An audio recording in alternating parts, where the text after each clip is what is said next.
Hello everyone, स्वागत है आप लोगों का हमारे यूट्यूब चैनल ग्लैंस एकेडमी पर। दोस्तों, हम लोग इस सीरीज़ में स्टडी कर रहे हैं विज़न आईएएस की करंट अफेयर्स मैगजीन, और जिसमें चल रही है मई 2023 की। जुलाई के महीने में मई 2023 की करंट अफेयर्स हम लोग पढ़ रहे हैं, क्योंकि करंट अफेयर्स मई की ही अभी आई है। इससे लेटेस्ट वाली जो आएगी वो अगस्त में आएगी, जून की, क्योंकि ये 2 महीने लगभग पीछे रहती है और सारा डेटा अपडेट रहता है इसमें। और अगर आप लोग सिविल सर्विसेज के एस्पिरेंट हैं, चाहे वो आप यूपीएससी एग्जाम दे रहे हो या UP PCS, Bihar PCS, MP PCS, या किसी भी स्टेट का अगर आप पीसीएस दे रहे हो और यूपीएससी की भी तैयारी कर रहे हैं, तो बेहद ही इंपॉर्टेंट है विजन आईएएस की करंट अफेयर्स मैगजीन। क्योंकि यहाँ से आपको प्रीलिम्स और मेंस, इवन की इंटरव्यू में भी बहुत सारी चीज़ों को समेटते हुए अच्छे से एक स्टडी करने का प्लान मिलता है। तो इसी चीज़ को ध्यान में रखते हुए ग्लैंस एकेडमी प्लेटफॉर्म के द्वारा फ्री ऑफ कॉस्ट पूरी तरीके से अच्छे डीप एनालिसिस के साथ आपको करंट अफेयर्स मंथली मैगजीन को शुरू किया गया है। क्योंकि 2024 में जो लोग प्रीलिम्स और मेंस देंगे, उनके लिए 1 साल का करंट अफेयर्स पढ़ना बहुत ज़रूरी है। इसीलिए हमने मई 2023 से अगले अप्रैल 2023 तक की पूरी सीरीज को हम कंटिन्यूस चलाएंगे, जिससे आपकी तैयारी बहुत बेहतर हो। और मंथ के एंड में कोशिश ये की जाएगी कि एक मैराथन क्लास के माध्यम से पूरा रिवीजन करा दिया जाए, तो वो भी हम लोग कराएंगे। और अगर चैनल पर पहली बार आए तो प्लीज़ चैनल को सब्सक्राइब कर लीजिएगा, वीडियो अच्छी लगे तो लाइक कीजिएगा। पीडीएफ के लिए आप लोग टेलीग्राम चैनल को ज्वाइन कर लीजिए, लिंक डिस्क्रिप्शन बॉक्स में दिया हुआ है। और हमसे डायरेक्ट बात करने के लिए आप लोग इंस्टाग्राम पे फॉलो कर सकते हैं हमें। तो चलिए शुरू करते हैं हम आज की अपने टॉपिक की। इससे पहले हमने पॉलिटी एंड गवर्नेंस के सेगमेंट को पूरा कवर कर लिया 2 क्लास में। आज हमारा डे 3 है और इसमें हम पढ़ेंगे सेकंड टॉपिक, इंटरनेशनल रिलेशन। क्या पढ़ेंगे दोस्तों? सेकंड हमारा जो सेगमेंट है वो हमारा है इंटरनेशनल रिलेशन, और जिसमें हम पोखरण परमाणु के परीक्षण के जो 25 वर्ष हो गए उसको कंप्लीटली एनालिसिस करेंगे। तो ये रहा वो हमारा टॉपिक, पोखरण परमाणु परीक्षण जो हुआ था उसके 25 वर्ष पूरे हो चुके हैं। इसी पे आधारित एक डिटेल जो है कि एनालिसिस यहाँ पर लिखा गया है विजन आईएएस के द्वारा, जिसे हम लोग समझेंगे कि क्या थी 1998 की स्टोरी, क्या थी 74 की स्टोरी, कैसे भारत विभिन्न चुनौतियों और बहुत सारे दबावों के साथ, बहुत सारे प्रतिबंधों के बावजूद भारत ने अपने आप को न्यूक्लियर स्टेट घोषित किया। लेकिन वो न्यूक्लियर स्टेट अपनी सुरक्षा के लिए, डिटरेंस के लिए था, न कि किसी पे आक्रामक या जवाबी कार्यवाही करने के लिए। तो ये बात समझनी होगी। और साथ ही साथ किन परिस्थितियों में, जिस समय हमारे प्रधानमंत्री, तत्कालीन प्रधानमंत्री अटल बिहारी वाजपेयी जी अमेरिकी दौरे पर थे और वहाँ के विदेश मंत्री और राष्ट्रपति से चर्चा कर रहे थे, और यहाँ पे पोखरण का परीक्षण हो रहा था।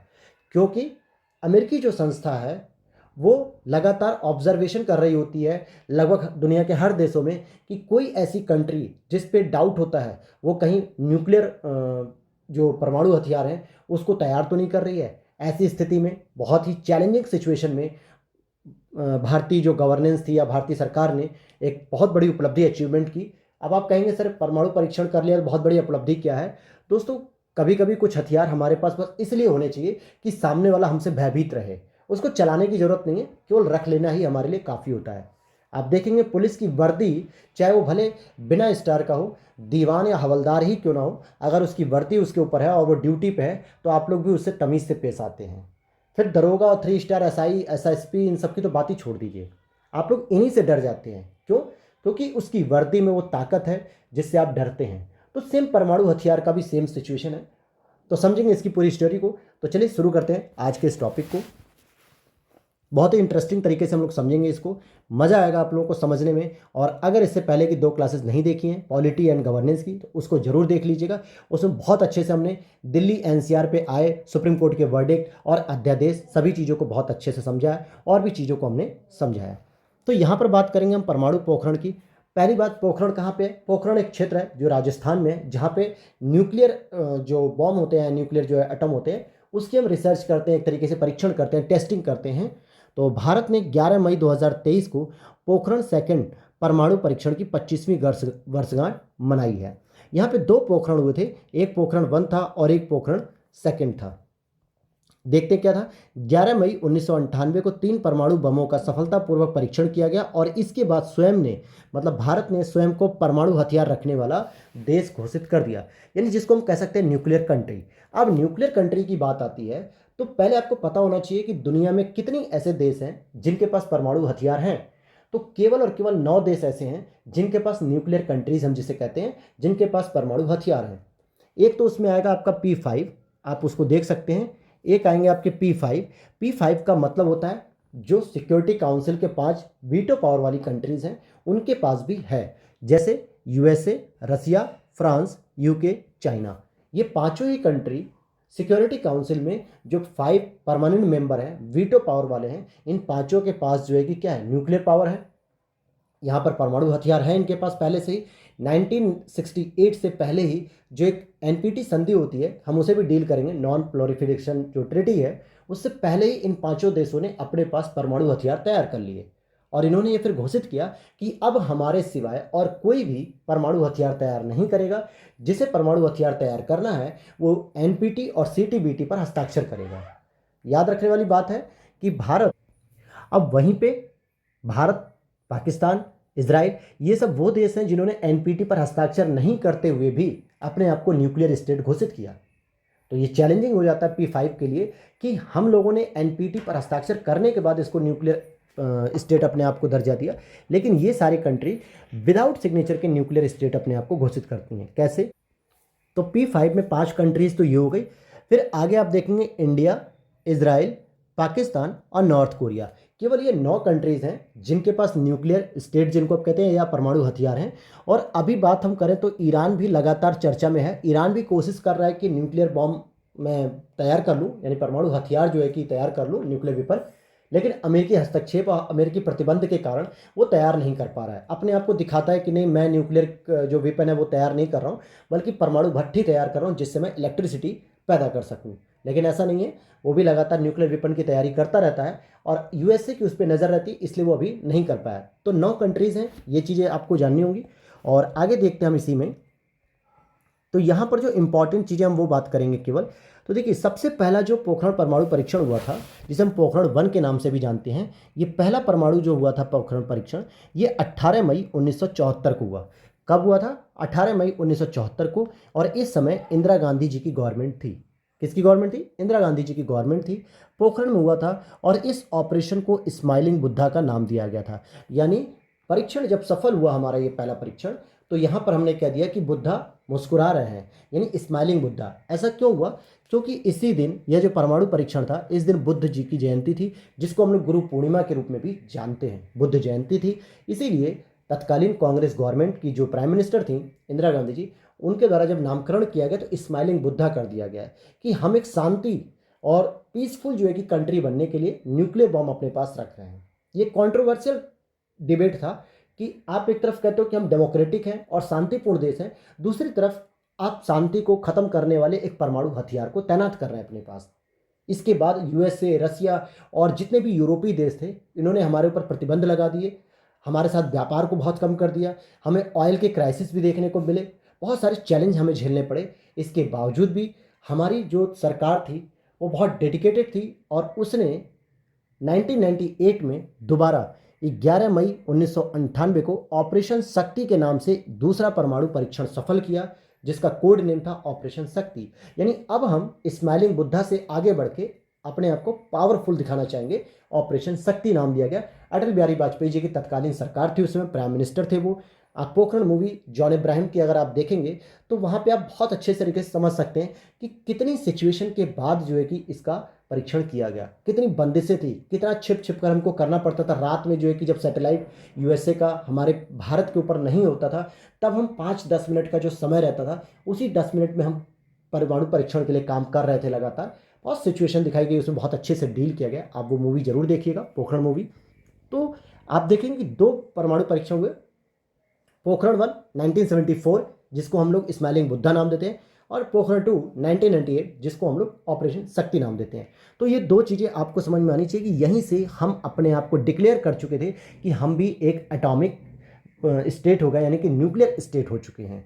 तो ये वाली चीज़ थी। अब यहीं पर भारत का जो परमाणु सिद्धांत है दोस्तों, उसे हमें समझना है कि भारत का परमाणु सिद्धांत क्या है। क्योंकि हर एक कंट्री जिसने परमाणु हथियार बनाया है या तैनात किया है, तो उसको अपना डेफिनेशन देना होता है कि भाई हमने अपने परमाणु सिद्धांत क्यों तैयार किए, आखिर किस सिचुएशन में किया। तो उससे आगे बढ़ने से पहले हम यहाँ पे कुछ चीज़ों को देखते हैं कि 1998 में परमाणु हथियारों का जो परीक्षण करना था, इस विकल्प को ही सरकार ने क्यों चुना। तो भाई क्यों चुना, इसे हम लोग समझते हैं। यहाँ पर आप यहाँ पर देख सकते हैं, ये एक आपका मेंस का टॉपिक भी हो गया। अगर इंटरनेशनल रिलेशन का आप अगर देखेंगे यूपीपीसीएस या यूपीएससी किसी में भी, कि भाई परमाणु परीक्षण क्यों करना पड़ा। भारत एक तरफ लोकतंत्र की ओर आगे बढ़ रहा था, ग्लोबलाइजेशन, प्राइवेटाइजेशन और लिबरलाइजेशन 1991 के कॉन्सेप्ट को लेकर आगे बढ़ रहा था। इकोनॉमिक सिस्टम में रिफॉर्म कर चुका था। कहीं ना कहीं ग्लोबलाइजेशन बढ़ चुका था और एक दूसरे के साथ सहयोग कर रहे थे सभी देश। ऐसी परिस्थिति में भारत को क्यों न्यूक्लियर स्टेट अपना बनना पड़ा, क्यों न्यूक्लियर परीक्षण करना पड़ा? तो यहाँ पे आपको भी जानना चाहिए कि आखिर ऐसा क्यों। पहली चीज़ कि परमाणु हथियारों से लैस देश के रूप में चीन हमारे बगल में ही था, जिसने 1964 में ही अपने आप को परमाणु हथियार रखने वाला देश घोषित कर दिया था और लगातार ये परमाणु हथियार करते जा रहा था, परमाणु परीक्षण कर रहा था। भारत को एक चिंता बनी हुई थी क्योंकि ये लगातार अरुणाचल प्रदेश, अक्साई चीन और जो सिक्किम वाला क्षेत्र है इस पर अपना कब्जा दिखाने की कोशिश करता है। हमारे पास भी अगर सेम पावर का परमाणु परीक्षण हो जाएगा तो कहीं ना कहीं हम चाइना को काउंटर कर पाएंगे, चाइना को कंट्रोल कर पाएंगे कि आप जिस परमाणु परीक्षण या परमाणु जो बम है, परमाणु हथियार जिसके दम पर आप कूद रहे हो, वो चीज़ हमारे पास भी है, अगर आप छोड़ेंगे तो हम भी छोड़ सकते हैं। तो ये काउंटर करने के लिए तैयार किया गया। वहीं दूसरी अगर हम बात करें, पाकिस्तान के परमाणु हथियार हासिल करने की रिपोर्ट भारत के पास आने लगी कि चाइना के सहयोग से और अमेरिका के सहयोग से। अब आप कहेंगे सर अमेरिका बोल रहा है, आप गलत नहीं बोल रहे हैं। मेरे दोस्तों, जब कारगिल वॉर हो रहा था हमारे इंडिया में, कारगिल वॉर में अमेरिका से जब हमने सहयोग मांगा तो अमेरिका ने पाकिस्तान का सहयोग दिया, न कि भारत का। आज अमेरिकी और भारतीय संबंध बहुत अच्छे देखने को मिलते हैं हमें पिछले 20 सालों में, लेकिन याद रखिए 1980 से लेकर 1990 के दशक में भारत और अमेरिका की बहुत घनिष्ठ मित्रता नहीं थी, क्योंकि इंदिरा गांधी ने जब अंतर्राष्ट्रीय संबंध में रसिया को अपना बहुत ही साझेदार और बहुत नेचुरल एलाई, जिसे हम कहते हैं कि पारस्परिक सहयोगी देश घोषित कर दिया, तो रसिया का कट्टर दुश्मन अमेरिका जो कि पाकिस्तान का सहयोगी हो गया। और ऐसे में पाकिस्तान को न्यूक्लियर संबंधी चाइना और अमेरिका दोनों ही सपोर्ट कर रहे थे। ऐसी रिपोर्ट्स, ऐसी खबरें भारत के पास आने लगी। तो भारत ने सोचा हमारे दो पड़ोसी देश जो कि हमारे दुश्मन है एक तरीके से, उनके पास अगर परमाणु परीक्षण हो रहा है तो हमें भी अपनी शक्ति को बढ़ाना होगा। हम आर्मी के बेस पे ही पूरी बॉर्डर की सुरक्षा नहीं कर सकते। हम एक बहुत लंबी सीमा है हमारी दोस्तों, अरुणाचल प्रदेश से लेकर गुजरात तक हमें पूरा कवर करना होता है। गुजरात, राजस्थान, पंजाब, जम्मू कश्मीर, लद्दाख, फिर आप नीचे आएंगे हिमाचल, उत्तराखंड, सिक्किम, अरुणाचल प्रदेश। इतनी बड़ी सीमा को हम केवल आर्मी के बल पे, सीआईएसएफ के बल पे और सीआरपीएफ के बल पे, बीएसएफ के बल पे नहीं सुधार सकते। तो इसीलिए पाकिस्तान और चाइना जैसे दो पड़ोसी देशों के पास परमाणु हथियार होने की वजह से भारत भी चिंतित हुआ और भारत को भी लगा कि अब हमें भी अपना परमाणु हथियार तैयार करना चाहिए। तीसरी बात क्या थी? तीसरी बात अगर आप समझेंगे तो परमाणु अप्रसार संधि एनपीटी, जिसपे 1968 में साइन किया गया था, और सीटीबीटी पर हस्ताक्षर करने का दबाव लगातार भारत पे हो रहा था, जो कि 1996 में साइन की गई थी। ध्यान देने वाली बात है कि भारत ने न तो सीटीबीटी पर हस्ताक्षर किया है और न ही एनपीटी पर हस्ताक्षर किया है। एनपीटी का जो प्रावधान था वो इंटरनेशनल रिलेशन में अगर आप लोगों ने पढ़ा होगा तो पढ़ा होगा, नहीं तो जीएस पेपर 2 जब हम लोग पढ़ेंगे तो उसमें डिस्कस कर लेंगे। बस यहाँ शॉर्ट में समझाता हूँ कि ये जो P5 देश थे, अभी जो मैंने बात की थी P5 देशों की जो न्यूक्लियर स्टेट अपने आप को घोषित कर चुके थे, इनके द्वारा यह कहा गया कि 1968 में जो एनपीटी संधि बनी है, इस पर जो व्यक्ति साइन करेगा, जो देश, उसी को परमाणु हथियार से संबंधित तकनीक प्रोवाइड की जाएगी। लेकिन भारत ने कहा कि ये संधि भेदभावकारी है, क्योंकि इसमें यह कहा जाता है कि 1968 से पहले जिन्होंने परमाणु हथियार अपने पास तैयार कर लिए वो न्यूक्लियर स्टेट कहलाएंगे, बाकी किसी को न्यूक्लियर स्टेट कहलाने का दर्जा नहीं होगा। अर्थात 1968 के बाद कोई भी परमाणु का परीक्षण नहीं करेगा। तो दुनिया में दो तरफा नहीं हो जाएगी। एक तो 5 देश जो सबसे ज़्यादा पावरफुल हैं वो पूरी दुनिया पे परमाणु हथियार के माध्यम से कंट्रोल कर सकते हैं, अपने आस पड़ोस के देशों को डरा सकते हैं। तो एक तो ये था जो भेदभावपूर्ण थी। दूसरा, सीटीबीटी में भी लगातार दबाव बनाया जाता, पाकिस्तान ने भी हस्ताक्षर नहीं किए, इजराइल ने भी नहीं किए, नॉर्थ कोरिया भी बाहर हो गया। तो ये सारी चीज़ों पे दबाव बन रहा था। इसीलिए भारत में यह हो रहा था कि अगर सीटीबीटी पर हस्ताक्षर कर दोगे तो अपने परमाणु हथियार कार्यक्रम को हमेशा के लिए बंद करना पड़ता है, और भारत ने हस्ताक्षर करने से मना कर दिया। बोले हमें तो परमाणु हथियार तैयार करना है दोस्तों, 74 में तो हमने कर लिया है, 1-2 साल में हम और कर लेंगे, और आप 1996 में हमसे साइन करवा रहे हो। अगर मैं आपको एक जेन्युइन बात बताऊं, देखिए मेरा पॉलिटिकल साइंस इंटरनेशनल रिलेशन ही मेरा सब्जेक्ट रहा है, कोर सब्जेक्ट है, और बहुत डेप्थ नॉलेज है मुझे इसकी, जो है कि मेरा ये ऑप्शनल सब्जेक्ट भी रहा है, तो इस पर मैं डिटेल से आपको बहुत अच्छे से नॉलेज बता सकता हूँ। सीटीबीटी संधि दोस्तों तैयार ही की गई थी स्पेशली यूरोपीय देशों के द्वारा कि भारत जैसी उभरती महाशक्ति को रोकने के लिए कि ये परमाणु परीक्षण न कर सके। तो सीटीबीटी कुछ और नहीं था, भारत के लिए ही था, कंप्रिहेंसिव टेस्ट बैन ट्रीटी। व्यापक रूप से इसे बंद करो, न तो आप समुद्र में, न स्थल पे, न जल पे, मतलब जल, थल और नभ जिसे हम कहते हैं आकाश, इन तीनों ही जगहों पे आप परमाणु का परीक्षण नहीं कर सकते अब। तो भारत ने इसे ही मना कर दिया कि नहीं, हम नहीं करेंगे भाई। और उसके बाद 2 साल बाद 1998 में भारत ने अपने आप को क्या कहा, परमाणु संपन्न देश कहा। और अगला आप देखेंगे भेदभावपूर्ण मौजूदा परमाणु व्यवस्था जो एनपीटी थी, जिसने दुनिया को P5 और अन्य में विभाजित कर दिया।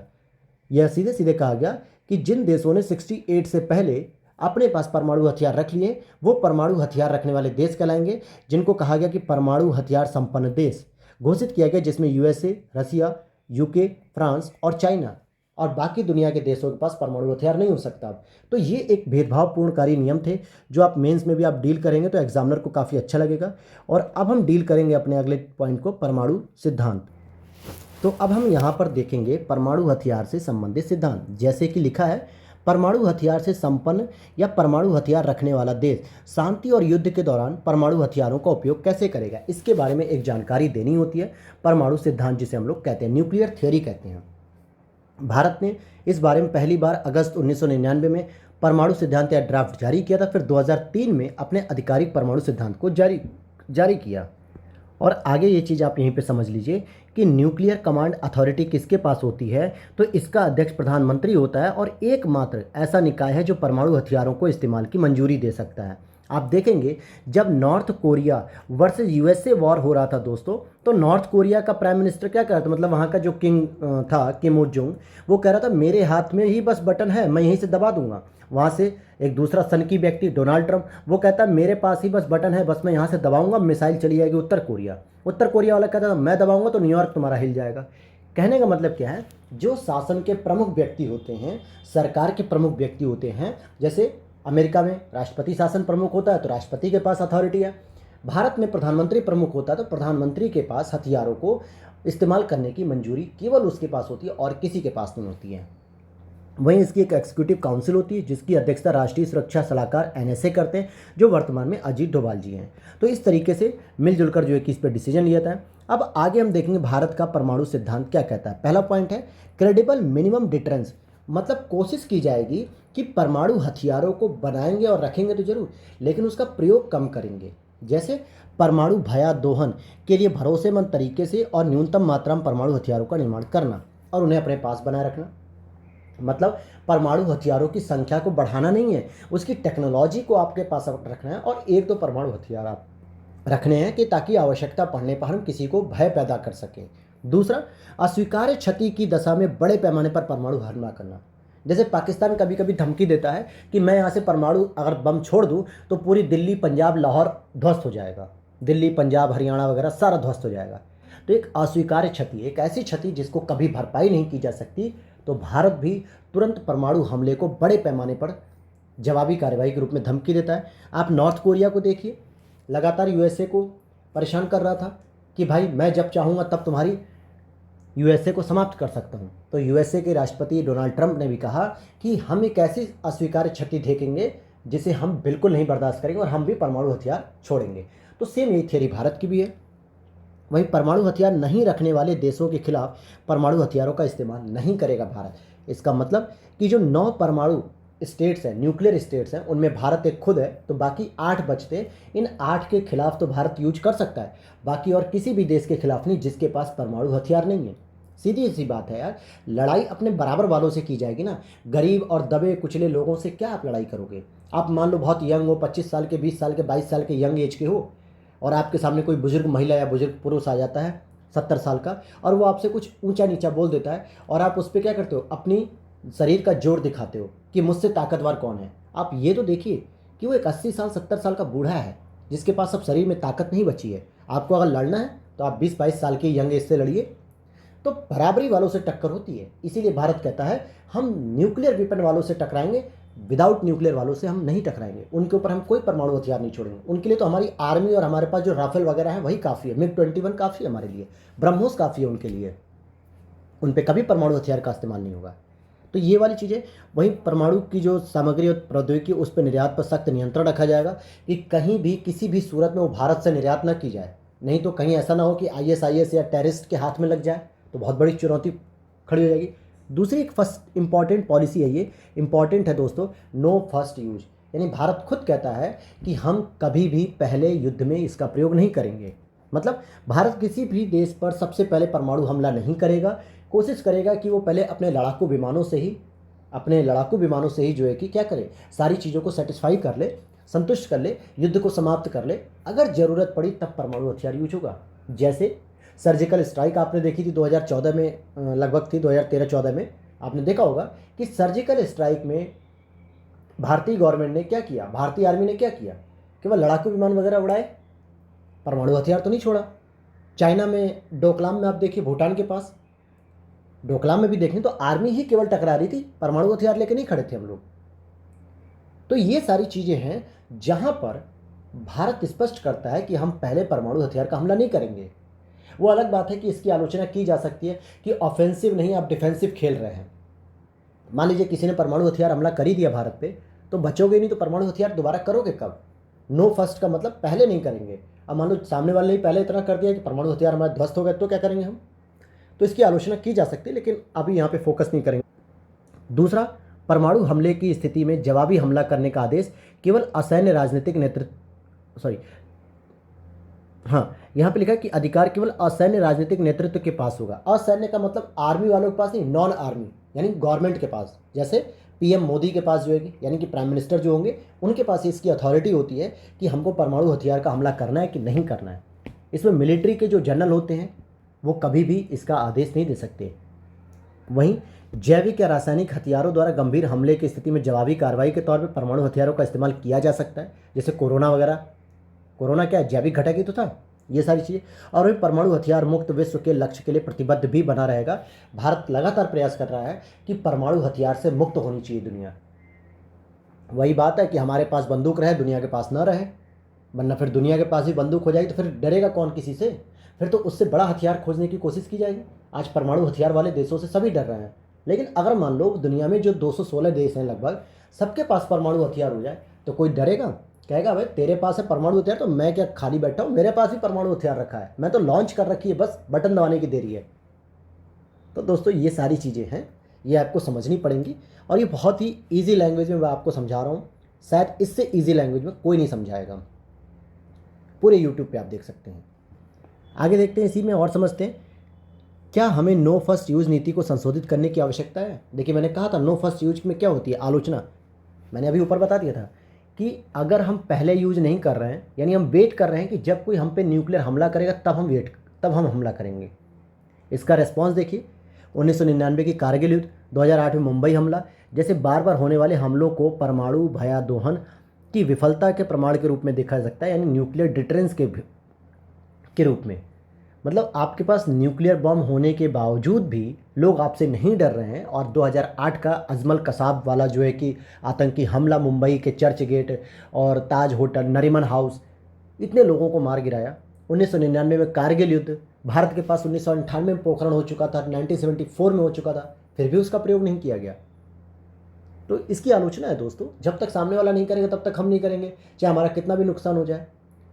लेकिन इसके पीछे एक बेसिक रीज़न है कि हमारी भारतीय संस्कृति, भारतीय विरासत जो है, सनातनी विरासत जिसे हम कहेंगे, महात्मा गांधी के अहिंसात्मक धर्म पे चलती है, महात्मा बुद्ध के अहिंसा और महावीर स्वामी के अहिंसा के नियम पर चलती है। जगत गुरु शंकराचार्य, चाहे वो कबीर की बात कर लीजिए, कभी भी इनके जो विचार हैं कभी आक्रामक नहीं हुए। और जिन विचारों को देखकर, जिन विचारों को पढ़ के सुन के हम लोग बड़े हुए हैं, उन्हीं विचारों का तो पालन करेंगे अपनी नीतियों में ही। तो सरकार भी हमारी पंथ निरपेक्ष ही इस तरीके की नीतियों का पालन करती है, इसीलिए हम नो फर्स्ट यूज पॉलिसी पे हम लोग चलते हैं। आगे देख लेते हैं, इसी में प्रीलिम्स के लिए जो एक टॉपिक है, जैसे एनएफयू नीति के पक्ष में तर्क क्या है। अच्छा, नो फर्स्ट यूज के पक्ष में क्या तर्क है? पहला कि यह अग्र सक्रियता को रोकती है। मतलब ऐसा नहीं है कि हम पहले प्री एम्प्शन कर लें कि नहीं, हमें तो कोई भी छोटी सी लड़ाई हुई और हमने उठाया और परमाणु दाग दिया, फिर कोई छोटी लड़ाई हुई, परमाणु उठाया दाग दिया। इतना आसान नहीं है दोस्तों परमाणु उठा के दाग देना। सोचिए 6 अगस्त और 9 अगस्त 1945 को जब परमाणु हथियार यहाँ पे दागे गए थे हिरोशिमा और नागासाकी पे, आज भी दोस्तों 75 साल हो चुके हैं, आज भी वहाँ पे कई सारे लोग विकलांग पैदा होते हैं, वहाँ के लोगों में डिजीज़ होती हैं, बीमारी होती हैं। सोचिए 75 साल बीत गए, लेकिन परमाणु हथियार जो एक्सप्लोजन हुआ उसकी आज भी केमिकल वहाँ पे काम कर रहे हैं, वहाँ की मिट्टी और हवा में जो है कि प्रदूषित है। तो ऐसी स्थिति में हम क्यों आगे की पीढ़ी को भी जो है कि हम उसको दर्द दें? दुश्मनी आज की पीढ़ी से तो हम आज की पीढ़ी की तरह से निपटे ना। परमाणु हथियार फेंक के क्या होगा? पता चला अग्र सक्रियता बढ़ गई, एक्टिव होके फेंक दिया परमाणु हथियार किसी सनकी शासक ने, और उसकी पूरी न जाने कितनी पीढ़ियां जो है कि उस चीज़ को भोग रही हैं आज जापान में। और अगला है हेयर ट्रिगर अलर्ट। ये एक टर्म्स है। हेयर ट्रिगर अलर्ट जो होता है, यह एक अमेरिकी सैन्य नीति है जो 10 मिनट के भीतर परमाणु हथियार लॉन्च करने में सक्षम बनाती है। मतलब हेयर ट्रिगर का मतलब होता है कि तुरंत अटैक करना, 10 मिनट में परमाणु हथियार लॉन्च करके तुरंत फायर कर देना। तो ये एक प्रीलिम्स के लिए पूछा जा सकता है, इस तकनीक का मतलब क्या है। और वहीं आगे हम देख सकते हैं पारंपरिक हमलों और घुसपैठ से पारंपरिक स्तर पे ही निपटा जा सकता है हमेशा। अब जैसे आतंकवादी घटनाएं लगातार कश्मीर में हो रही हैं, राजस्थान में होती रहती हैं, अरुणाचल में होती रहती हैं, और युद्धबंदियों की घटनाएं होती हैं, नक्सलियों की घटनाएं होती हैं, तो क्या करें, इन सब छोटी छोटी घटनाओं पे हम म्यांमार और चाइना पाकिस्तान में न्यूक्लियर वेपन भेजते रहें? ये तो कोई अच्छी बात नहीं है। तो ये सब पारंपरिक जो है कि हमले हैं, घुसपैठिए हैं, इनको हम पारंपरिक तरीक़ों से यानी आर्मी की मदद से ही हम निपट सकते हैं। बंदूक गोली और बहुत करेंगे तो आप जो है कि ले चलिए बढ़िया, जैसे हम लोग कहते हैं टैंकर, टैंकर के माध्यम से उड़ा दो। और क्या कर सकते हो? बॉर्डर मूवी में देखिए कैसे टैंकर का प्रयोग किया गया है। ये धरती मेरी माँ है, मैं इस माँ से नहीं दूर हो सकता। सुनील शेट्टी का डायलॉग है ना, धरती मेरी माँ है। तो पारंपरिक तरीके से हम लड़ लेंगे ना, हमें ज़रूरत नहीं है कि हम बार बार न्यूक्लियर वेपन खर्च करें। और आगे हम देखते हैं भारत के परमाणु हथियार से लैस देश बनने का क्या महत्व है। ये आपके जीएस पेपर सेकंड मेंस में इंटरनेशनल रिलेशन पूछा जा सकता है। पहली चीज़, बेहतर अंतर्राष्ट्रीय स्थिति। सोचिए पूरी दुनिया में केवल 9 देश हैं, उन 9 देशों में हमारा भारत शामिल है, टॉप 10 में शामिल है कि जिसके पास परमाणु हथियार है। भारत अब 4 बहुपक्षीय निर्यात नियंत्रण व्यवस्थाओं में से 3 एमटीसीआर, वाजेनार और ऑस्ट्रेलिया ग्रुप का सदस्य हो चुका है। एनएसजी की सदस्यता अभी मिलने की संभावना है, लेकिन चीन इसका लगातार विरोध कर रहा है। तो ये वाली चीज़ें, मतलब भारत की वैश्विक स्थिति क्या हो रही है, बढ़ रही है। जो कहते हैं हम लोग कि जैसे भाई हमारे फेम, लाइटिंग और रेस्पॉन्सिबल हो जाना, या लोग हमें जानने लगे, यूट्यूबर आजकल बन जाना। बहुत सारे ब्लॉगर्स होते हैं जिनको लोग बहुत रेस्पेक्ट देते हैं, कैरी मिनाटी देख लीजिए, अमित बड़ाना देख लीजिए, आप बहुत सारे लोगों को देखें, खान सर को देखिए, संदीप माहेश्वरी को देखिए। तो इसी तरीके से भारत की भी वैश्विक स्थिति में लगातार वृद्धि हो रही है, विकास हो रहा है, उन्नति हो रही है। ये एक पॉजिटिव पॉइंट है। आगे देखते हैं सीमा पर सुरक्षा की स्थिति। हम अगर आवश्यकता पड़ेगी तो हम सीमा पर सुरक्षा के लिए तैनात भी करेंगे न्यूक्लियर को। भारत विश्व की प्रमुख सैन्य शक्तियों में से एक बन गया है। चाहे फिर अगर आप विश्व की प्रमुख सैन्य शक्तियों के जब नाम गिने जाते हैं तो उसमें अमेरिका, चाइना, रसिया, फ्रांस, भारत, जापान, यूके ऐसे नाम गिने जाते हैं, तो उसमें भारत भी हमारा शामिल है। और यहाँ पर भारत जो न्यूक्लियर ट्रायड होता है ना, उसका सदस्य बन चुका है। न्यूक्लियर ट्रायड का मतलब होता है जो व्यक्ति लैंड, एयर एंड वाटर, यानी कि समुद्र, वायु और भूमि तीनों पर ही परमाणु हथियार को लॉन्च कर सकता है। और इन्हीं तीनों को प्रतिबंधित करने के लिए मेरे दोस्तों सीटीबीटी लॉन्च की गई थी 1996 में, कि इन तीनों को प्रतिबंधित कर दिया जाए। यानी आप न तो वायु में कर सकते हैं जिससे वायु प्रदूषण रुकेगा, समुद्र में भी नहीं कर सकते जिससे जलीय जीव जंतुओं की रक्षा होगी, आप केवल भूमि पर कर सकते हैं। राजस्थान में करिए, पोखरण में, कोई दिक्कत नहीं, बालू में कोई दिक्कत नहीं है। तो सीटीबीटी लॉन्च किया गया था कंप्रिहेंसिव रूप से कि पूरी तरीके से बैन कर दिया जाए भारत के लिए स्पेशली। वहीं भविष्य के लिए ऊर्जा सुरक्षा। आज भी जितने भी न्यूक्लियर थर्मल पावर चलते हैं उनसे एनर्जी प्रोड्यूस की जाती है, न कि न्यूक्लियर हथियार तैयार किए जाते हैं। न्यूक्लियर थर्मल पावर आप कुडनकुलम का देख लीजिए, तारापुर का देख लीजिए, नरोरा का देख लीजिए, बहुत सारे आप देखेंगे जो है कि यहाँ से क्या होता है, बिजली पैदा की जाती है, ऊर्जा पैदा की जाती है। और 1998-99 में 2225 मेगावाट की परमाणु ऊर्जा उत्पादन की क्षमता स्थापित की गई थी, जो वर्तमान में बढ़ के 205% बढ़ के लगभग 6780 मेगावाट हो चुकी। यानी न्यूक्लियर एनर्जी पे भी हम लोग फोकस कर रहे हैं। और इसी सेंस में हम आगे देख सकते हैं कि यूएसए के साथ जो हमारे संबंध बदल रहे हैं 21वीं सदी में काफ़ी इंपॉर्टेंट है, क्योंकि भारत यूएसए एवं पश्चिम के साथ भारत के संबंध मजबूत हो रहे हैं। 2008 में भारत यूएसए ने एक सैन्य परमाणु समझौता किया और भारत एक वास्तविक परमाणु शक्ति संपन्न देश बन गया है। यानी अब दुनिया ने भी इसको मान्यता दे दी है कि भारत एक परमाणु मतलब हथियार संपन्न देश है, न्यूक्लियर स्टेट्स है, इसको हम कह सकते हैं। और वहीं तकनीकी क्षमता की ओर बढ़ना, धीरे धीरे जो है कि हम तकनीकी एग्रीमेंट करते हैं वाजेनार ग्रुप से, ऑस्ट्रेलिया ग्रुप से, एमटीसीआर से हमें तकनीक मिलती है। एनएसजी से नहीं मिल पा रही, न्यूक्लियर सप्लायर ग्रुप जिसे हम कहते हैं, उससे भी जल्दी मिलेगी दोस्तों, उसके भी हम लोग सदस्य बन जाएंगे।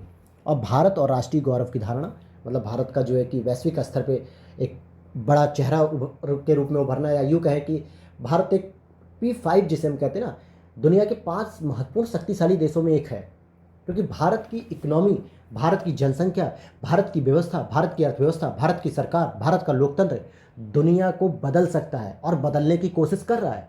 दुनिया का सबसे बड़ा लोकतंत्र कहाँ? भारत में। दुनिया की सबसे बड़ी मार्केट कहाँ? भारत में। दुनिया की सबसे बड़ी इकोनॉमिक जो है कि डिमांड कहाँ हो रही है? भारत में। भारत के लोगों के पास अब पैसा आना शुरू हुआ है और अब लोग जो है कि लग्जरी गुड्स की ओर चल रहे हैं। हर घर में लोग AC, cooler, fan, mobile, tablet, iPad वगैरह सारे ब्रांडेड चीज़ें रखना चाहते हैं। इसके लिए कंपनी क्या कर रही है? प्रोडक्शन कर रही है, अधिक से अधिक निर्यात कर रही है भारत में, क्योंकि भारत एक बहुत बड़ा मार्केट है।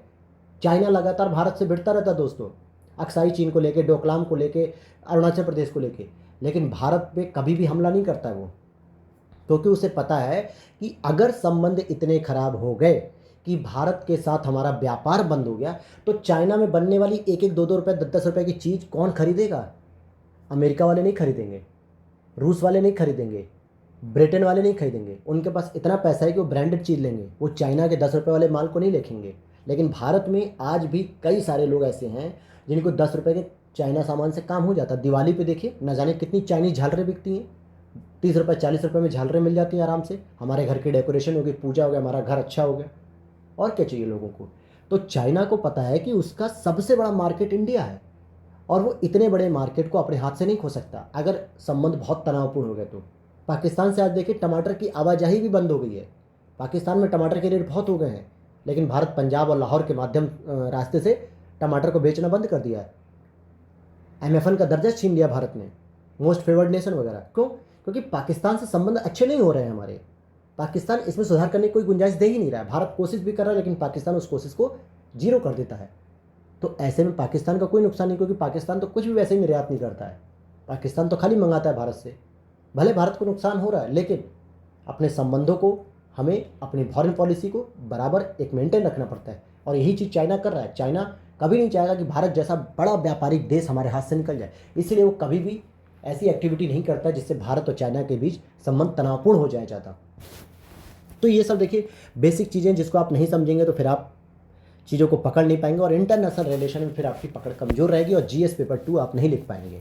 आपको पूरी होलिस्टिक वे में चीज़ें पता होनी चाहिए, जिस पे मैं कोशिश करूँगा आप लोगों के लिए कि थोड़े थोड़े एक टॉपिक को मैं लेके फेस के साथ आऊँ और आपसे डिस्कस करूँ लाइव सेशन में, और आपको छोटे छोटे टॉपिक्स बताऊँ, जैसे कोल्ड वार क्या था, फर्स्ट वर्ल्ड वार क्यों हुआ, सेकंड वर्ल्ड वार क्यों हुआ, कोल्ड वार के बाद जो है कि कैसे उसका ख़त्म होता है, शीत युद्ध कैसे समाप्त होता है, और डिक्लाइन कैसे होता है जो है कि USSR का, क्या उसके पीछे पॉलिसीज़ थी, और बहुत सारे जो रियलिस्टिक अप्रोच होते हैं, आइडियलिस्टिक अप्रोच होते हैं, जो GS पेपर 2 में सामान्यतः पूछे जाते हैं। फॉरेन पॉलिसी में हम कैसे रिलेशंस को बिल्डअप करते हैं, इन सभी चीज़ों को मैं जल्दी आपके सामने डील करूँगा, चीज़ों को शेयर करूँगा दोस्तों। तो उसके लिए आप परेशान न होइए, आपकी IR इंटरनेशनल रिलेशन जो है बहुत स्ट्रॉन्ग करा दूँगा मैं। आगे देखते हैं यहीं पे। अच्छा, परमाणु विखंडन वगैरह ये सब क्रिया है, इसमें तो कोई खास बात नहीं है, और हम आगे देखते हैं। यहाँ पर देखिए परमाणु संलयन की जो प्रक्रिया है इसको समझ लीजिए। फ्यूज़न की बात करेंगे, क्योंकि जब दो परमाणु आपस में टकरा कर एक भारी परमाणु बनते हैं, जैसे ये हो गया, ये हो गया, ये हो गया, ये हो गया, ये सब टकरा के एक बड़ी प्रक्रिया बनाते हैं, इसको हम संलयन कहते हैं। जैसे हाइड्रोजन परमाणु जो दो होते हैं वो आपस में मिलकर एक हीलियम परमाणु बनाते हैं। तो हम कह सकते हैं सोलर एनर्जी जो होती है, हाइड्रोजन बम होता है, वो किस पे आधारित होता है? सोलर एनर्जी या सन एनर्जी, और हाइड्रोजन बम संलयन की अभिक्रिया पे आधारित होता है। इसमें कई सारे छोटे छोटे जो परमाणु होते हैं वो आपस में टकरा के या आपस में जुड़कर एक बड़ा भारी परमाणु बनाते हैं, जिससे एनर्जी प्रोड्यूस होती है। तो ये जैसे दो हाइड्रोजन के अणु जुड़ते हैं, H2H2 आपस में जुड़ते हैं और हीलियम बनाते हैं, और बहुत सारी मात्रा में ATP जनरेट करते हैं, यानी कि एनर्जी जनरेट करते हैं, जिसको हम एडेनोसिन ट्राइफॉस्फेट के रूप में जानते हैं, ATP के रूप में। और वहीं विखंडन की जो प्रक्रिया होती है दोस्तों, विखंडन की प्रक्रिया के दौरान यूरेनियम परमाणु किस प्रकार से विभाजित होता है?